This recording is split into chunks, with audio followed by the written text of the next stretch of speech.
Après avoir été en flammes pendant une semaine, le naufrage du pétrolier Sanchi, géré par l'Iran, a mis en lumière la prochaine préoccupation immédiate. Dans quelle mesure la vie marine du secteur sera-t-elle affectée, en particulier celle de Zhoushan, qui est la plus proche zone de pêche, à environ 350 km.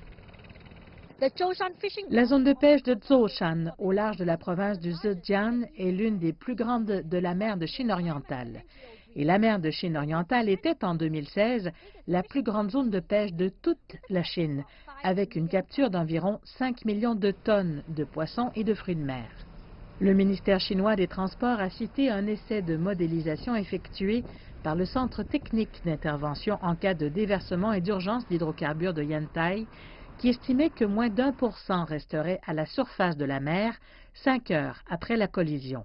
Les experts disent que la majeure partie du condensat, le pétrole brut volatile, a peut-être été brûlé dans l'incendie ou s'est évaporé dans l'air. Selon certaines estimations, une partie du condensat déversé se dissoudra dans l'eau et ce sera toxique jusqu'à ce qu'il se dilue suffisamment pour être décomposé par des processus naturels, ce qui devrait être assez rapide. Un capitaine de bateau donne son avis sur l'incident. Les déversements de pétrole et de condensat auront un impact sur la nourriture des poissons. Mais je crois que cela aura surtout une incidence sur la vie marine à la surface de la mer, et non pas sur la partie profonde alors que le pétrole ne peut pas atteindre cette profondeur.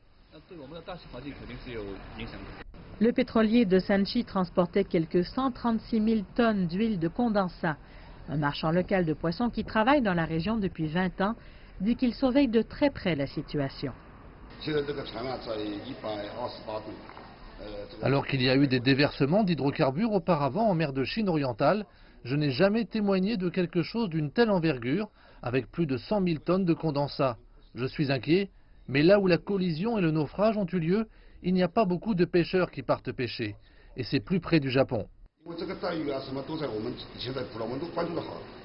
Yuan Ziquan dit qu'il y aura des répercussions, mais il ne peut pas vérifier dans quelle mesure, car il attend, comme de nombreux autres, le rapport des autorités. Et quand on lui demande l'impact sur son entreprise, il se dit rassuré alors que l'hiver commence et que, par conséquent, moins de pêcheurs partent en mer. Le navire de fret Crystal Changfang, immatriculé à Hong Kong, qui est entré en collision avec le pétrolier Sanchi, est arrivé en toute sécurité sur le rivage à Zhoushan, où il fait maintenant l'objet d'une enquête. Mais en attendant les analyses officielles, quelques questions se posent.